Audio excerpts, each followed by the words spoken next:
What is going on, everybody? Welcome back to the Moto Outsider. As always, my name is Matthew Huss, joined by my beautiful long-haired co-host, Chris Baird. But before we get into everything, we want to let you know about a giveaway that we are going to run for you guys as subscribers to the channel. So stick around to the end of the video for that, because the fun part is you guys, as the viewers and girls, get to decide what the giveaway is going to be. So fun stuff there. Be sure to subscribe so you don't miss that out, but also stick around to the end of this video for details. But Chris, my man, how are you doing, man? Yeah, I'm all right, man. It's a rainy Delaware day, but everything's good here. How about you? Dude, you can't complain. It is a little bit cooler in Florida, but I'll take that. And for everybody who's wondering what cooler is, it's 67 degrees. I'm in shorts and a t-shirt, but we're all right. Damn, must be nice. It must be nice. The interesting thing about Florida is Tampa Supercross. We're back. Also, it was a rainy Supercross day, a rainy day, which made for an interesting Supercross night, and that definitely reflected in the results as well. So let's just get right into it. We're going to cover the 250s. We're going to talk about the television coverage, which I have a bone to pick on that, and I know you do as well, Chris. And then we're going to wrap up with the 450s and our giveaway. So, guys, let's get right into it. The first topic is we're going to do a rookie recap on the 250 East so far. Let's jump right into Haiden Deegan. Chris, what do you got for me on Deegan's results last night? I mean, the kid's legit. What can you say? You know, anybody who had any doubts about him, another fourth place finish. He won his heat race, dominantly won his heat race. I'm really impressed with Haiden Deegan. He's third in points right now. And again, I was joking about it last week, but he's in the title hunt right now. God forbid two guys get hurt, and it's his title to win, man. It really could be. For sure. And the interesting thing is, too, if you look back at our most recent video about Haiden Deegan, before you comment on the video, please watch the video to understand our viewpoint first. I've realized a lot of you just jump right to the comments and don't even watch the video. So go watch that video. But it's interesting to see how people feel about Deegan and how polarizing this kid is. Everyone is saying that, you know, he got lucky for the last race. I think yesterday's race in Tampa solidified how he did. I mean, dude, he had some hard get-offs in practice. The kid comes back, smokes his heat race, and then does pretty good in the main event. So I'm happy with his results as well, man. Yeah, that was a kind of a big thing for him. I think the consistency was the thing people didn't know if he could actually put together and do 2 weeks in a row. Now, it is going to be a long, you know, like 8 or 9 race season, but he's got to do it a few more weeks to really like stay in this hunt. But it's impressive. Again, the kid's just, he keeps saying he's in his, you know, like learning year to kind of figure this stuff out. But he's beat, you know, Jeremy Martin, Tom Viel. He beat some big names yesterday. Didn't get any luck. He just rode his race. He was fast, smooth, consistent. What else could you want from the kid? For sure. So actually, you brought up the names. Let's talk about it. Actually, let's talk about Chance Hymas. Won a bunch of futures races. Beat Ryder DeFrancesco straight up. Tom Viel, Caden Braswell did good too. Talon Hawkins was in. Give me your synopsis on the, you know, the rookies for the 250 class in the East. Absolutely, yeah. I think Chance Hymas is kind of under the radar right now. You know, I believe he finished 8th last week and finished 8th as well this week. So again, the consistency is there. He might not be at Hayden's speed. He is still young. You know, he's on factory Honda, which is good for him. He has the Lawrence brothers to look up to and Sexton to look up to. But I think his rides are really good, and I'm curious to see if he can get into the top 5 as the season goes on. These guys keep crashing. Like, look at Jordan Smith crash again. We'll talk about that in a little bit. But these guys their veterans are sometimes inconsistent. So I was really impressed with Chance. Tom Viel, you know, had a crash. I think he could have been up front. He was really fast all day. So we'll see what he can do. Talon Hawkins, 11th last week. He finished in the end of the pack. I think something might have happened. Maybe he crashed, but he's been qualifying both weeks. You know, he's filling a big role there because Jalik Swoll got hurt like a week before the race. He's got a lot of pressure on him to perform because if he gets hurt, there's no one else on that team, and they're going to find a fill-in. A lot of these guys already have rides and contracts locked in. So, yeah, you look at those guys. Caden Braswell, we talked about him last week. He rode pretty good. He's still not that top 10 yet, but I think he could get there. He qualified this week, so let's give him that, you know. For sure. Seems like a good kid with a lot of potential. Now, Tom Viel, I love this kid because he didn't ride Supercross until a few weeks ago, or like, what's the story with Tom Viel and his Supercross career? Because from what I understand, he actually just got into Supercross. Is that right? Absolutely, yeah. So his season with MXGP runs through usually the end of September, October, early in October, and then he moved over to America with his girlfriend, and they began riding Supercross for what you could say is first time, you know, October, November, and look where he is right now. The kid's fast. He's showing tons of potential. And these French guys typically do. Right. And that goes to show you the natural talent and the bike skill that the kid's got. Because I mean, if you just look at the television doesn't really do it justice, but if you look at some of the guys' Instagram posts while they're doing track walk, the whoops are huge. Those triple faces are incredibly steep. I mean, I know you got to have balls of steel, but you got to have an incredible amount of confidence and bike skill to navigate a track at that level so early in what would be your Supercross career. It's just talent to me. Absolutely, yeah. I can't imagine the pressure. Coming from the MXGP series and having won 2 world championships, people are also expecting him to do really well just because of the accomplishments and the accolades he's reached. And I think he's absolutely, exceeded all his goals so far. I can see him winning a race this year, even podium, something like. I don't know what you think about his riding, but I think he's very talented on the bike. The talent level in the East is stacked too, and I want to say that last night's 250 race was one of the most fun 250 races to watch, and we're going to get into that in our next topic here. To answer your question, no, I don't think he's going to win maybe, but I think he's definitely going to podium or be fighting for top 5s. But so let's talk about Hunter Lawrence and Nate Thrasher, because Nate Thrasher ran it for the entire race essentially. Hunter Lawrence, put on a hell of a show. One of the best 250 races to watch for that reason. And how he took the win shows the incredible level of bike skill that he has. And also, he was going for it. It was either he was winning the race or they were both going down and losing. So I like that edge. What were your thoughts on the Thrasher and Lawrence battle come to the end, man? Yeah, it was an amazing battle. Really, really good job by Thrasher for winning his heat race after, finishing 15th in the main last week to come back and get even second. And he led 18 laps. I can't imagine what he felt when he crossed that finish line. That had to be such a kick in the balls to lead the whole thing to the last corner. But it also shows how good Hunter's been riding and how bad he wanted it. And that was really an impressive pass. You don't see that every day. And they almost hit the corner before that too. So you kind of think Hunter could have went in there and just took him out thinking that it was intentional. Obviously it wasn't. He made a mistake. But that was a crazy, crazy race. It really was one of the best 250 races this year. 100%, man. And I love what the Dirtworks crew did with the beach, because the sand, you could tell the sand was deep, and it was a game changer for a lot of people. And you can tell how the riders were coming into it, both in 250s and 450s. They knew that the sand was tricky and they couldn't navigate it. Obviously, sand is ever-changing surface.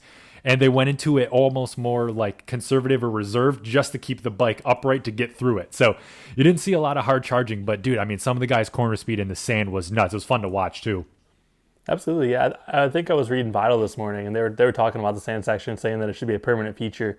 I agree. I think every track should have some type of sand section, just because, I mean, look at all the drama. That literally the first lap, it took out 3 or 4 guys. The 250 LCQ, it's just it's a game changer. It kind of brings a little more skill. And like you said, those guys have to slow down to go fast sometimes, so it's really cool to watch them go through there. And the way it developed all night, the lines were changing like crazy. For sure, and it's cool because it's almost like the sand is like a Joker lane. You know what I mean? It's in its own right. It's that wild card out there where it's like you don't know if someone's going to jump into the sand or stuff it in the turn, and that's it. And all of a sudden you got to flip in 2 or 3 positions potentially. So I liked what they did with the sand. And then so to round out the 250s for the night, I want to talk about Jordan Smith. Because the dude's back is against the wall. He has no choice but to pin it and go for wins because his future's uncertain. This is arguably his last year with a team ride or like a solid factory team ride. He could be in the 250s for however long he wants, but give me some more details on the Jordan Smith situation and how he ended up throughout the night. Yeah, Jordan, great rider. I'm pretty sure he was one of the ones who fell in the sand. Just a really stupid crash. Yeah, he fell the first lap in the sand. I don't know. I just think that he does this every season, unfortunately. He's been in the title hunt so many times, and so many times he's crashed out. So he just needs to figure that out. The fact that he went the whole offseason without getting hurt was impressive. And I think he can race and not crash. He just, like you said, he pushes hard. His future's a little bit uncertain because he does have a 1-year deal with Star. And if he doesn't perform, you kind of see how they are. Like, look at Matt LeBlanc. He got 1 year and he was out. So some of these guys are not getting a good chance to prove themselves, but that's a top, higher echelon team.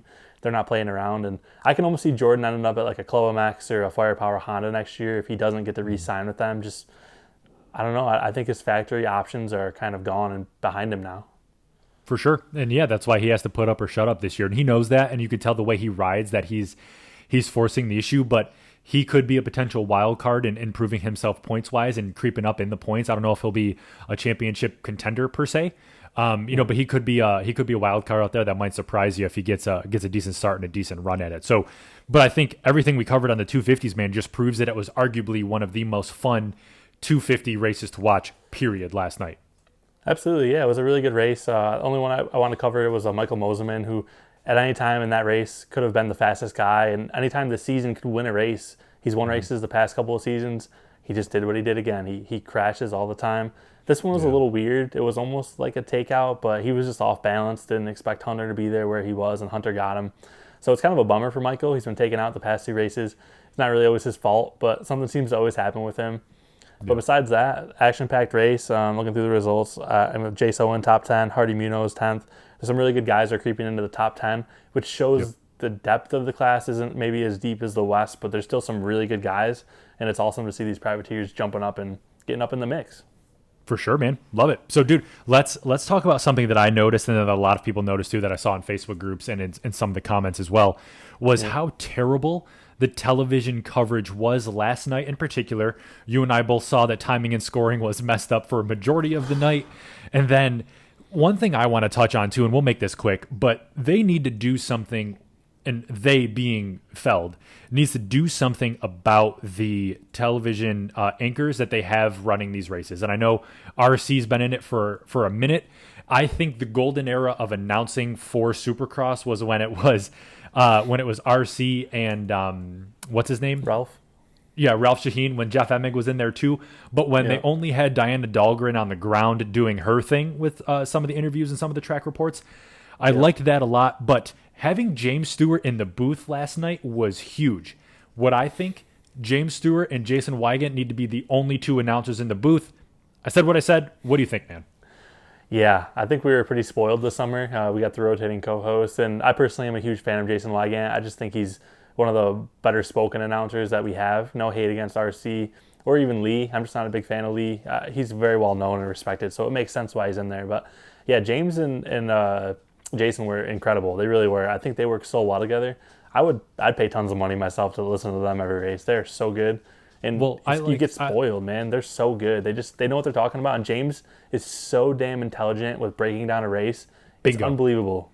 And no discredit to RC. Carmichael knows what he's talking about too, but you can clearly see his rider bias when he starts analyzing certain riders on the track and where they are throughout the race, which is fine. I don't care, dude. Choose your side. It's all good. But what I like about what the NFL does, for example, they have analyst player 9 times out of 10 in the booth calling the game. You'll have Jim Nantz and Tony Romo arguably becoming the best announcing duo in the NFL right now. And I think we need to see more of that in Supercross and motocross, right? Having Stewart or Carmichael breaking down the race like it has been. I mean, Carmichael obviously historically has been breaking down the races, but having Stewart being a new analyst in the booth coming from the more rider forward side of things, I like that. I think Jason Wygant is a better speaker and a better analyst as a whole. I just think we need to clear up the booth and all the announcers that we have and keep it to 2 or 3 people max. That's it. No, I agree. It just gets a little bit too confusing, and there's just too much going on when you have all those people in the booth. And again, I think Ricky's great. I just think that he doesn't talk and kind of put out what he's trying to say as well. And I know that he's worked on it and gotten way better over the years. But again, James is now doing podcasts every week. He's doing an amazing podcast with Bubba's World, and he just has it. It's one of those things I always talk about, and the thing with Haiden as well, like whether you buy it or you have it, like he just has the skill, in my opinion. James is a very talented speaker, and he was able to break down the race a little better, in my opinion. Maybe that's why he's a little bit better of a racer than Ricky was back in the day. I don't know. Hey. But yeah, it's just one of those things I think that we should start a petition to get Weege and Stewart in the booth every race all year. I'm in for that. Yeah. Link in bio for that. Just kidding. So let's jump right into the 450s, man, and then we'll wrap up with what our giveaway is. So guys, if you're sticking with us, thank you. But we're going to jump right into the 450s. Let's talk about how what I thought was Tomac riding very conservative and safe. I don't necessarily think anything was wrong with him personally, injury-wise or health-wise. I think it might have been some bike issues or him not riding in the mud. What do you think on that? Yeah, I think Tomac was smart, and they talked about it in the broadcast, and you've seen it over the years. Historically, when Tomac is uncomfortable, whether it's with the bike or with the track, he puts in that reserve mode. He puts in cruise control and just rides around. And I do think he could have did more damage if he did get hurt again like he did a few weeks ago. Just not worth it. He can't afford a 13th or a 15th. The points gap's now down to 2 points. We're getting really close here again. It's just, I think it was a smart race for him. I was a little bummed. I wanted to see him get in there and battle with those guys, but he had Plessinger and Roxon in front of him. They were riding really well. Those guys have nothing to lose at this point, so it made sense. Ride around 5th and hopefully push better next week. Right. And I mean, Plessinger had a fantastic ride. It was fun to watch him too. What I loved was that I forgot who said it. It might have been RC or James, but was like, yeah, Tomac riding in safe cruise control mode is faster than like 3/4 of the field, which is scary to even think about. But dude, let's talk about Cooper Webb. Cranks out his first win. I know we had a topic on that in a previous video about Cooper being a fantastic front runner. But you could tell some people in the booth, RC, wasn't too happy that Cooper was running up front. What was your thoughts on Cooper's ride? Yeah, I mean Cooper, I don't know. He's still getting comfortable, I think, with his bike, and as you could tell in the whoops, he's still not there. He almost went down so hard towards the end of the race in the whoops, and that would have ended his total night. I think Cooper is in this thing right now. I think that he has a good chance to win this title. He just needs to start up front like that again. It seems to me like Cooper doesn't push through the pack as well as some of the other guys. I don't know if you've seen that, but it just looks like when he's up front, he stays there and he always goes forward. He's really good at putting pressure on too. He pressured Chase almost that whole race, and I think he pressured him into that mistake, honestly. I mean, Chase has been pretty decent all day, and one little thing like that, and it's over. Cooper's riding awesome. It was a good ride. For sure. No, it definitely was too. And I think that's the interesting thing about Cooper is I can't necessarily put my thumb on his riding style or how he likes to race, but all I know is that he races in his own unique way. And what I mean by that is I think he's a great team racer, meaning he'll put pressure on people to get them out of the way, help out, the team, or whether or not it's him or Plessinger, whatever the case is. But one thing I saw this in a comment, and I don't know if you can confirm this or not, but Roger DeCoster petitioned to have like 2 or 3 whoops removed before the race started. Was that true? Yeah, that was true. I think he petitioned for 3 is what they said, and I saw something from Cade Clayson earlier who confirmed that it was 2 whoops that were removed from the end of the corner. I see both sides of that. I'll give you both takes really quick. The good side is that obviously it was a little bit safer. James talked about it in the pre-race thing too, I guess, or maybe the day before in the pre-show.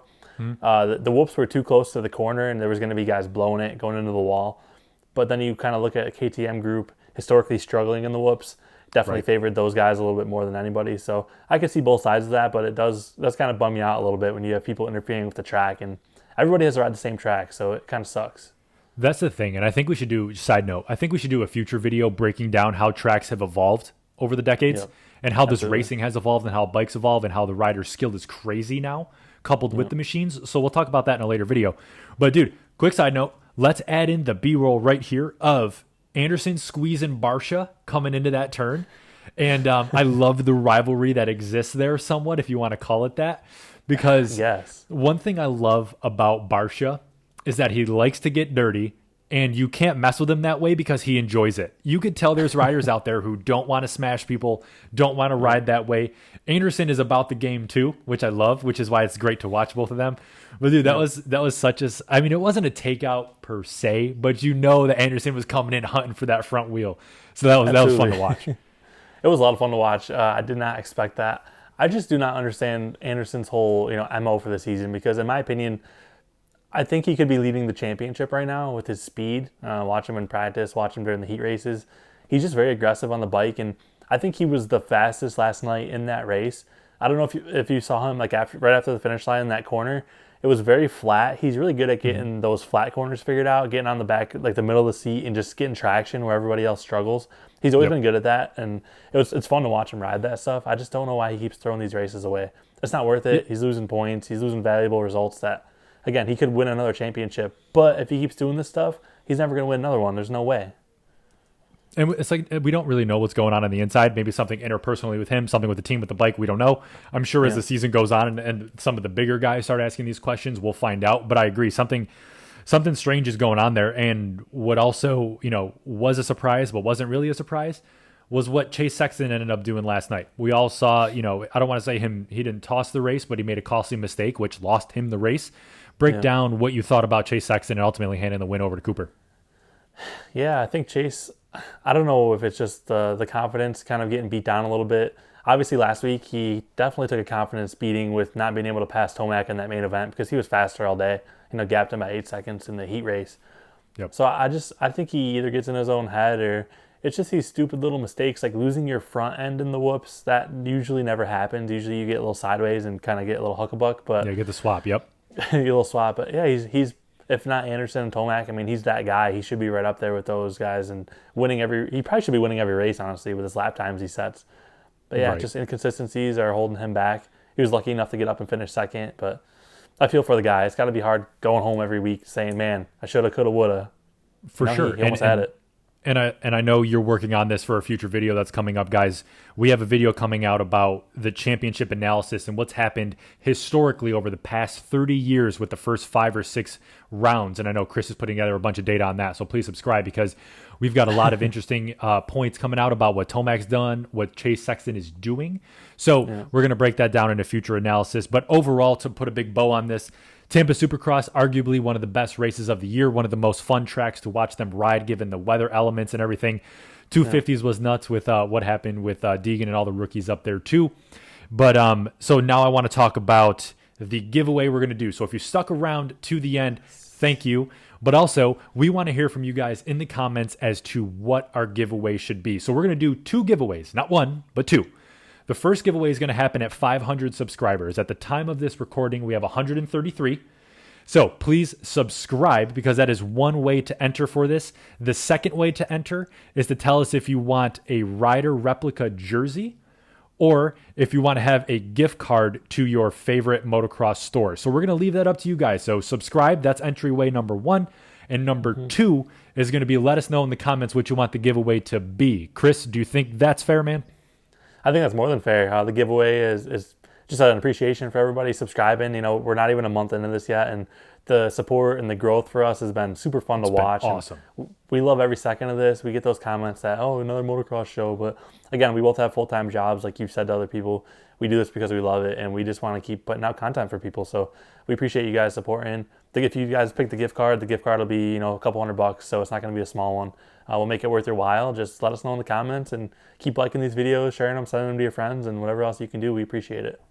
Awesome. Well said, man. So guys, to recap on this giveaway, you get to pick. You have to enter by commenting down below and by subscribing. So subscribe to the channel, of course. Yeah. Number 2, comment down below with what you guys want to see for the giveaway, and we're going to be announcing those details in the future. So thank you so much, guys.